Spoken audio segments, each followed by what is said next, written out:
लिंबायत विधानसभा के नौजवान साथियों, बुजुर्गों, माओ और बहनों, जो साथी खड़े हैं उनसे मेरी गुजारिश है कि कुर्सियां जो आपके इंतजार में है वहां सुकून से बैठ लेंगे तो आसानी रहेगी।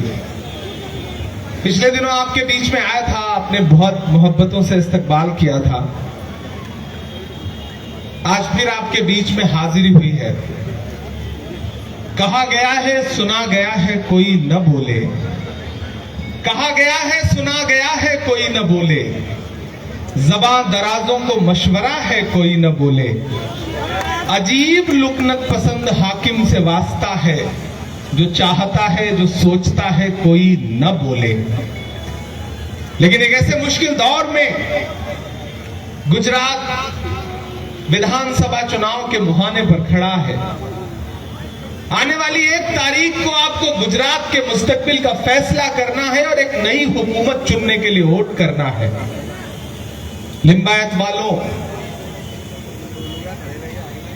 मैं आज आपके बीच खड़ा हूं कुछ जरूरी सवाल लेकर के। वो सवाल ये है कि मैं पिछले 70 दिन से कन्याकुमारी से एक मुहिम में, एक मिशन में राहुल गांधी जी के साथ चल रहा था, और वो मिशन है भारत को जोड़ने का। और इस बीच जब गोपाल साहब ने आवाज दी, सूरत ने आवाज दी, गुजरात ने आवाज दी, तो मैं उस यात्रा को छोड़ करके आपके बीच सिर्फ कुछ जरूरी बातें करने के लिए आया। लिंबायत वालों, गोपाल आपके अपने हैं, जाने पहचाने हैं, आप इन्हें अपने हर सुख में दुख में खड़ा पाते हैं। मैं जब जब गोपाल को देखता हूं तो मुझे कुंवर बेचैन का एक शेर याद आता है कि गमों की आंच में आंसू उबाल कर देखो, गमों की आंच में आंसू उबाल कर देखो, बनेगा रंग किसी पर भी डाल कर देखो, तुम्हारे दिल की चुभन भी जरूर कम होगी, किसी के पांव का कांटा निकाल कर देखो। गोपाल भाई पाटिल की खिदमत, गोपाल भाई का काम, गोपाल भाई की जो आवाम के लिए इनकी मेहनत है, वो सब आप उससे वाकिफ हैं। लेकिन मैं चाहता हूं कि मैं आपको उससे बड़ी कुछ बातें बताऊं। ये चुनाव, अगर आप ये सोच रहे हैं कि ये सिर्फ एक विधायक चुनने का चुनाव है, तो नहीं।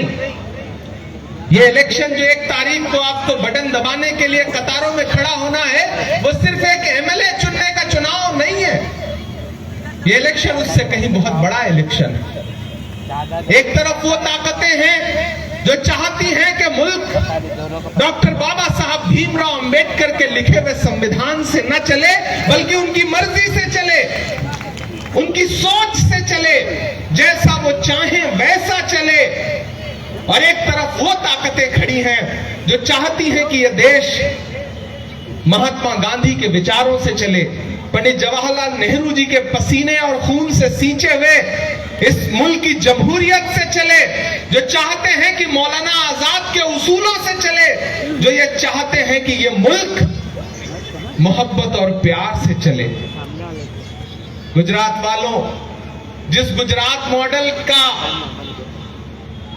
जुमला बेच करके पूरे देश में वोट मांगा गया, मैं उस गुजरात मॉडल को पिछले 2 हफ्ते से गुजरात में देख रहा हूं, महसूस कर रहा हूं। वो गुजरात मॉडल तो अलग ही है। जिधर चले जाइए बड़ी तादाद में नौजवान परेशान घूम रहा है, उसके पास रोजगार नहीं है।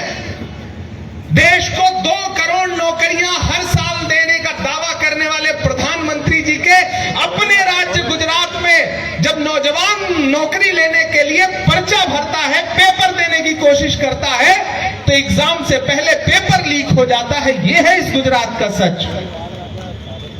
वो गुजरात जहां शराब बंदी है, वहां एक साथ 50 से ज्यादा लोग जहरीली शराब पीने से मर जाते हैं और मीडिया में चर्चा तक नहीं होता। यह है सच। वो जो मॉडल जिसका दावा किया गया पूरे देश में, उसका सच ये है कि लोग महंगाई से परेशान हैं। शाहरुख खान के बेटे के पास 5 ग्राम ड्रग्स मिली तो टीवी चैनलों पर 1 महीने का तमाशा आपको याद होगा। लेकिन ये वही गुजरात है जिसकी मुद्रा पोर्ट पर हजारों पकड़ी गई और आज तक कोई बात करने को तैयार नहीं है, कोई मीडिया बात करने को तैयार नहीं है, कोई एजेंसी जांच करने को तैयार नहीं है। आखिर कौन ला रहा है गुजरात में इतने ड्रग्स? किस मुख्यमंत्री, किस मंत्री के इशारे पर गुजरात को नशे का अड्डा बनाने की साजिशें रची जा रही हैं? यह है इस गुजरात मॉडल का सच। मैं तो जब सुनता हूं कि गुजरात गुजरात, मैं इन दिनों 2 हफ्ते से घूम रहा हूं, सड़कों की हालत ऐसी है कि सड़क पे चलिए तो पता ही नहीं चलता कि आप सफर कर रहे हैं या आखिरी सफर कर रहे हैं। गड्ढे इतने हैं कि पता ही नहीं चलता कि सड़कों में गड्ढे हैं या गड्ढे में सड़कें हैं। यह है इस गुजरात मॉडल का सच।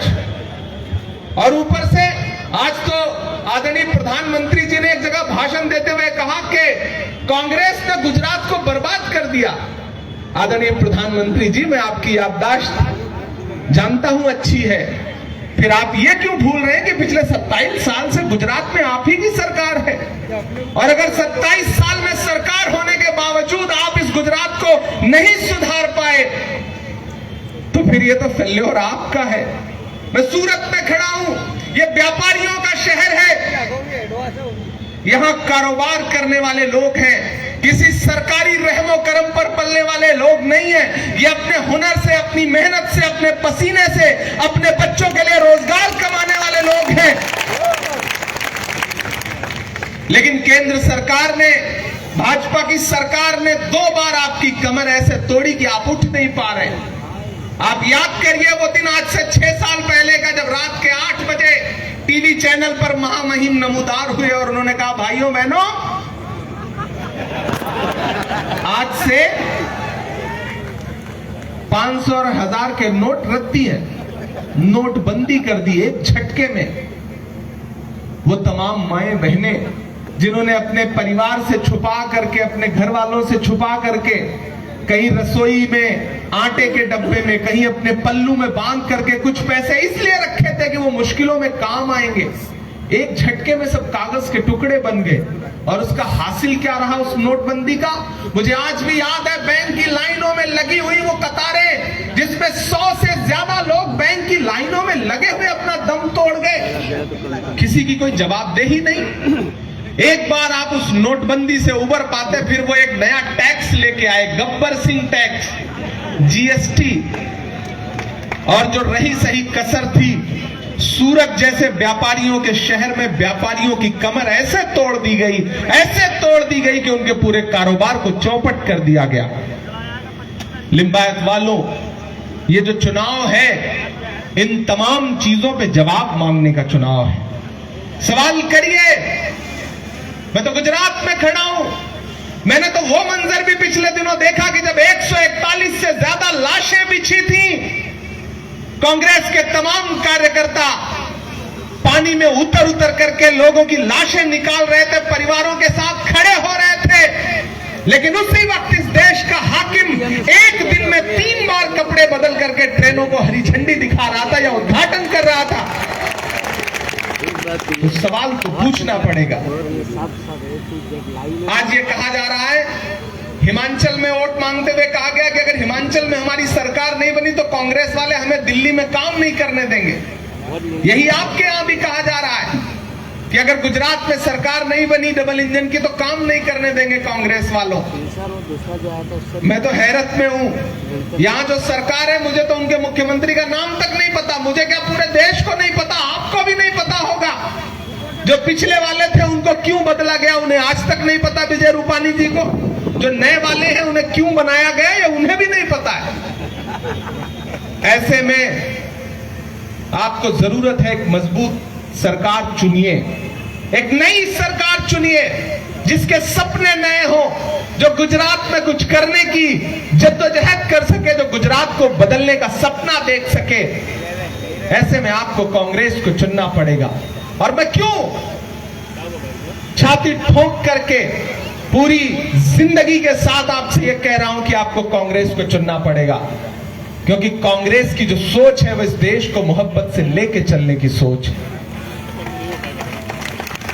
एक शख्स आरएसएस की नफरत की राजनीति के खिलाफ कन्याकुमारी से कश्मीर तक हर दिन पिछले 70 दिनों से 25 किलोमीटर हर दिन पैदल चल रहा है। और ये कह रहा है कि नफरत छोड़ो, भारत जोड़ो। लोगों को एकजुट करने की कोशिश कर रहा है, मोहब्बत से आगे बढ़ रहा है। मैं उसके साथ चलता रहा हूं इस यात्रा में। कई कई जगह ऐसे मंजर आए हैं लिंबायत वालों की 1-1 लाख से ज्यादा आवाम एक वक्त में राहुल गांधी जी के साथ कदम से कदम मिला करके ये नारे लगा रही थी कि नफरत छोड़ो, भारत जोड़ो। मुझसे एक पत्रकार ने पूछा केरल में, जब मैं उस यात्रा में चल रहा था, कि इमरान साहब आप क्या कहेंगे, आप इस यात्रा में राहुल जी के साथ चल रहे हैं। तो मैंने एक ही बात कही थी, मैंने कहा अगर मैं महात्मा गांधी के दौर में पैदा हुआ होता तो अंग्रेजों के खिलाफ उस वक्त भी महात्मा गांधी के साथ चल रहा होता, लेकिन अगर मैं राहुल गांधी के साथ पैदा हुआ हूं तो यह मेरी खुशनसीबी है कि देश को जोड़ने के लिए मैं उनके कंधे से कंधा मिला करके चल रहा हूं। और अभी हम चलते जाएंगे। टूटी हुई कश्ती का हुनर देख रहे हैं, साहिल पे खड़े लोग इधर देख रहे हैं, तुम पांव के छालों को फकत देख रहे हो, हम और भी आगे का सफर देख रहे हैं। हमारी जो कोशिश है, हमारी जो सोच है वो ये है कि मोहब्बत से देश को जोड़ा जाए। गुजरात इस